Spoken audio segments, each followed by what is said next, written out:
Level 1. The first spark. It starts at 3:42 p.m. outside a crowded bus stop. You're holding your phone, scrolling through another video, this one different. Not entertainment, not noise. It shows people just like you, ordinary citizens, bread sellers, students, taxi drivers, standing in front of burning tires and chanting into the sky like their voices might finally crack something open. You watch until the end. No one is smiling in the video. A man next to you at the bus stop laughs at something on his phone. Life continues like nothing is wrong, but your chest doesn't settle anymore. Something sits there now, heavy, unresolved. That night, you don't sleep early. You read more, watch more, save posts you've never saved before. Every clip adds another piece to a picture you weren't supposed to see this clearly. By morning, you say it out loud for the first time. This is not normal. You don't know it yet, but that sentence is the first step inside a system that never lets you go back unchanged. Level 2. The first step outside silence. You show up at the meeting because someone sent you a location without explanation. A small group, 15 people, maybe 20, no banners yet, just voices, low at first, careful, testing the air. You stand near the edge. No one knows your name. That feels safe.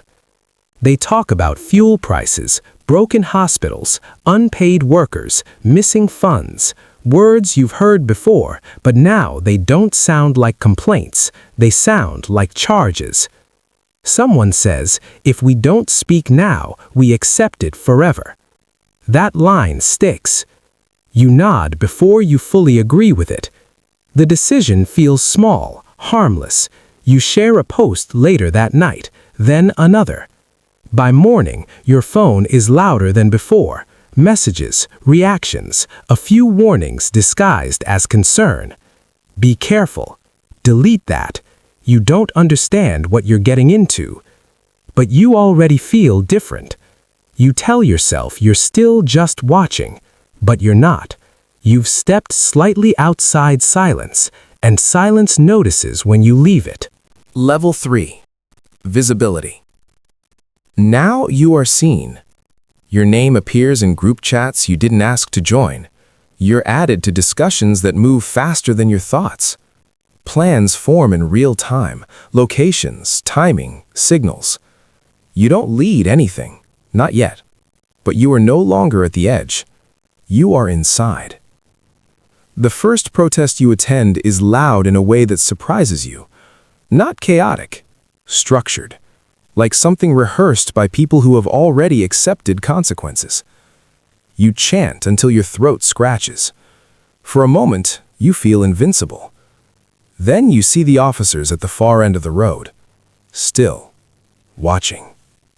No one moves. That stillness changes the air.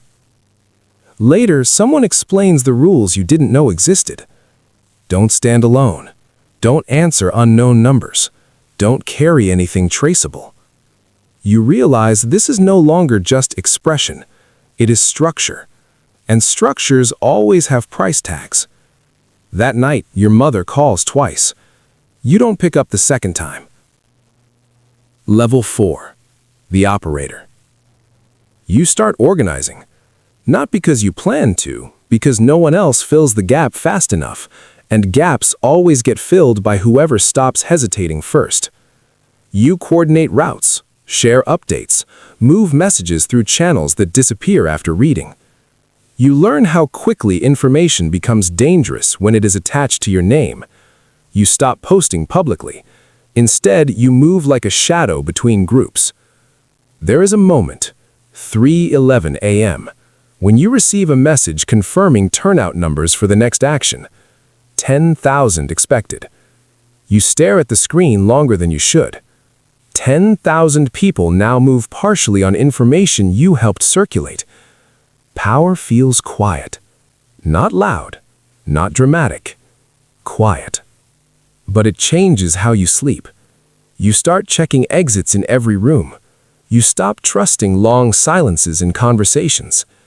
You realize something simple but irreversible. You are no longer reacting to the movement. You are inside its bloodstream. And blood carries consequences. Level 5. The cost becomes personal. The first loss is subtle. A job opportunity disappears without explanation. Then another. A message arrives. We have decided to go in another direction. No reason given. No argument possible. You understand why without being told. Your phone becomes heavier in your hand, not physically, mentally, like it contains something that watches back. Then the warnings stop sounding like advice. They sound like knowledge. Stop. You've been marked. You're visible. At home, conversations change shape. Your family stops asking what you were doing. They start asking why. Why you can't be normal. Why you can't let it go. Why you are choosing uncertainty over stability. You don't have an answer that fits inside their fear, so you stop trying to give one. The protest grows larger outside, but your world grows smaller inside. And somewhere in that imbalance, you understand, visibility is not power, it is exposure. Level 6. Authority inside the fire. Now they come to you, not as a participant, as a reference point. You are asked what routes are safest, what messages should be pushed, what days carry the least risk. You don't announce leadership. It happens quietly, like gravity deciding your position. You coordinate indirectly, through layers, through names that aren't real, through systems designed to avoid ownership. At this level, nothing belongs to anyone. Everything belongs to movement. One night, an operation escalates, not planned that way, just pressure meeting pressure until something breaks. You are on a call when it happens, shouting in the background, then silence, then running, then nothing. You don't sleep that night, not because you are scared, because you are calculating what cannot be undone. The next morning, numbers change. Arrests, dispersals, injuries. You read them without blinking. This is the part no one explains when they talk about change. Change does not arrive clean. It arrives with residue. And now you are responsible for cleaning none of it, but remembering all of it. Level 7. The point of no return. The movement is no longer just streets. It is negotiations, pressure points, international attention, internal fractures. People you once called comrades now avoid your name in conversations where silence matters more than truth. Trust becomes currency, and currency becomes scarce. You are offered options: step back, disappear, or take formal responsibility. None of them feel like freedom. So you choose control instead. Control over information flow, control over timing, control over narrative survival. You become the thing people fear without naming, not a leader, not a symbol, an unavoidable node in the system. But power at this level does not expand your world, it seals it.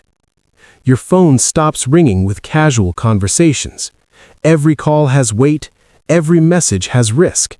Every decision splits outcomes you will never personally see, but will always be linked to. At night, you sit alone and realize something quietly devastating. You can move thousands, but you cannot leave without collapse following behind you. Level 8. After the victory. It ends without fireworks.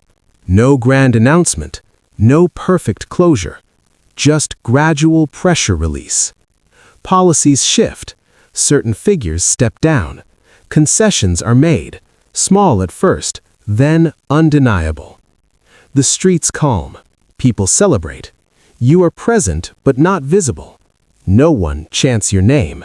That is intentional. You stand far from the center where noise is loudest, watching. Not because you want credit, because you are trying to understand what remains when the fire stops burning.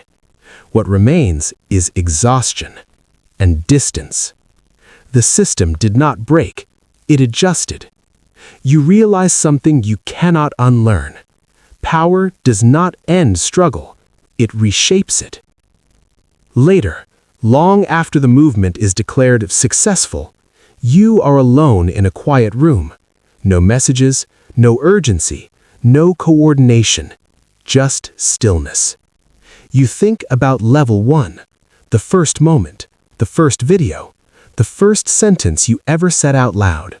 This is not normal. Now you know more. Normal was never the point.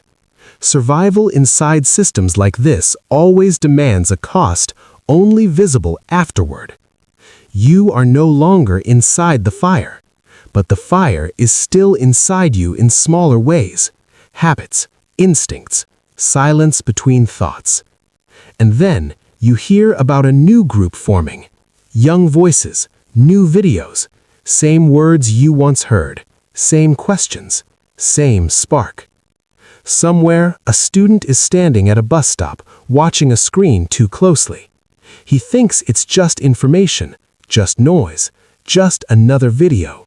He doesn't know the levels yet, but he will.